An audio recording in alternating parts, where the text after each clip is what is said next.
I'm Amanda. I'm with the Nutrition Insider, and today we're here with Dr. Starkey from Trace Minerals. And what are you going to show us today? I'm going to show you a little visual on the importance of trace minerals in our diet. We're only as healthy as our soil is fertile. Yet, let me share this with you. So if I put that positive negative charge into a potato, I get an electrical response. How about an orange? We're going to see some variations here. How about a tomato, a pepper? How about the apple a day that kept the doctor away? See the inconsistencies already? The minerals found within that herb is what's conducting that electrical impulse. It's closing that circuit. So when I close that circuit with a fruit, it's those minerals found within that. And the water, of course, is also a part of that helps close that circuit, and that's why the light bulb goes on. These minerals should have been in our soil to begin with. Now think about this. If the minerals aren't in our soil any longer, they're not in our food. If they're not in our food, they're not in our body. If they're not in our body, we call that deficiency. We have to ask the question, where's the soil? How long did it take these fruits and vegetables to get here? So our base product is called concentrate trace mineral drops. And a trace mineral is exactly that. But what they do for our body, let me show you this. I'm gonna put just one drop into that water and I get an electrical response. Is that brighter than anything over here? With just one drop. So by putting that emphasis back into those trace minerals, that's like putting that foundational piece to our health. We put that power back into ourselves. Can you just kind of describe the different minerals that are out there and why they're important? As far as macro minerals and trace minerals, or just the trace minerals? Just the trace minerals. So that's a great question. When we look at the periodic table, these trace minerals are exactly that periodic table. So to say how much of one is more important than the other, that's where that full spectrum imbalance comes when we start taking these type of minerals. Because oftentimes as a society, we love to focus on the one, right? Right now, magnesium is extreme, it's very popular.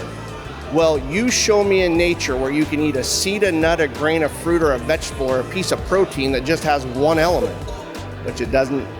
So by putting this emphasis back into our existing supplementation, whether it be vitamins, macro minerals, enzymes, amino acids, or fatty acids, this is that foundational piece that helps activate, regulate, and assimilate our other nutrients.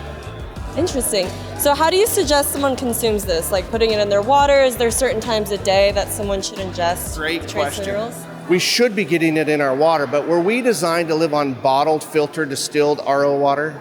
We're designed to live on groundwater, spring water, creek water, river water, right? Yet at the same time, let me share this with you. If I put just purified water and I put the phenol red, which is the acid that to test for pH balance, this is the organic acid. And what we have to understand here is that we can live 2 to 3 weeks without food, 2 to 3 days without water, 2 to 3 minutes without oxygen. Most important element of our existence is the element of oxygen, right? But most of our water is very acidic that we're choosing, right? So with that acidity, that is low oxygen, just like within our body. The more alkaline we become, the more oxygen enriched we become. So what I like to show is that by remineralizing these waters that we're drinking, we can buffer that acidity and put that balance back into our overall health every single day. When you ask, where should we be putting it? I love to recommend highly putting it back into our waters, but we can put it into smoothies, protein shakes, teas, coffees. I don't care how you put it in as long as you're getting it in on a daily basis. Because here's the thing, we lose about 2.5 to 3 cups of body fluid a day. But if our output of these minerals are greater than our input, guess what? Your body has to rob cells, tissues, organs, and eventually our bone just to maintain the homeostasis of our blood. And when 1/3 of all of our nutrients go to the most important healing in the body, if we're not putting enough in to help support that overall system, again, it's just a matter of time before we're what? I was gonna say dead. Not quite that far, but again, those are those moments in which we have to be fully aware of what we should be doing for our health. And the only one that has that power is the one looking back in the mirror. Wow. You know what I did to your brain though, right? Exploded it. I hope that when you feel just a little off, your day is going, you're tired, I hope that light bulb goes off and you go, oh, I gotta take my minerals. Because the best thing I can give you, the best gift is right here.